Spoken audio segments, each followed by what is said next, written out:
ఇది ఖచ్చితంగా ఆ వశీకరదే అయ్యుంటుంది. వశీకరదే అని ఎలా చెప్పగలుగుతున్నా?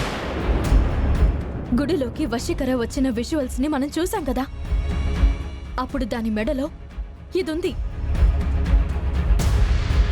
ఇప్పుడు ఇది ఇక్కడ దొరికింది అంటే ఖచ్చితంగా అదే వచ్చుంటుంది. నిన్ను తీసుకుని వెళ్లకుండా ఎందుకు వదిలిందో చూద్దాం పదండి. రామా రావా.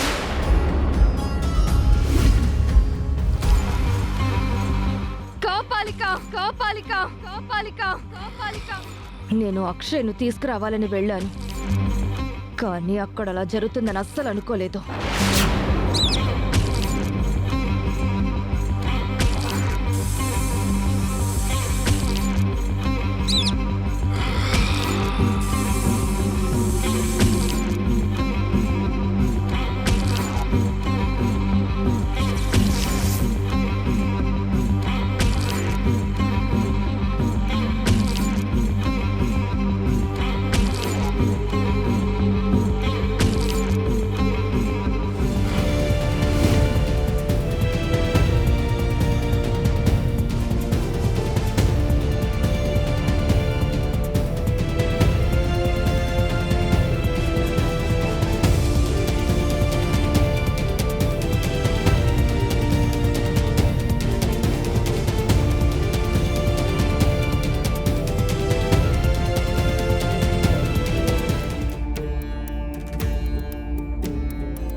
నేను అక్షయ్ని తీసుకొద్దామనుకుంటే అక్కడ అర్చన ఎలా ఉంది?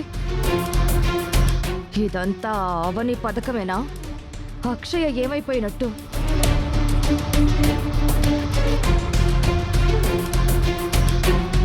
నీ అనుమానాలకు నివృత్తి నేను కలిగిస్తాను. అక్షయ్కు బదులు అర్చన అక్కడ ఉందనుకుంటున్నావు. కాదు వశీకర, అక్షయనే అర్చనగా మార్చుకుంది ఆ అవని. ఏంటి? అవును, అక్షయ్ను నువ్వు కోరుకుంటున్నావు కాబట్టి తన బిడ్డను అర్చనగా మార్చి గండం నుంచి తప్పించింది. నువ్వు అర్చనను బలివ్వకూడదు. అర్చనను తెచ్చి ఉపయోగం లేదు. మరి నా పరిస్థితి ఏంటి? ఇంకా నువ్వు ఈ రూపంలోనే ఉండిపోక తప్పదు వశీకర. ఈ రూపం నీకు శాపమైంది. నీ మాంత్రిక రూపం నీకు తిరిగి రాదు. అది అసంభవం. నీకంటే అవని 10 అడుగుల ముందుండి ఆలోచిస్తుంది. ఇలా అయితే నువ్వు అవనిని ఓడించడం కష్టం. మాయకు న్యాయం చేయడం ఇంకా కష్టం. ఇప్పుడు నేనేం చెయ్యాలి? అవని కొట్టిన దెబ్బకు ఎదురు దెబ్బ ఎలా కొట్టాలి?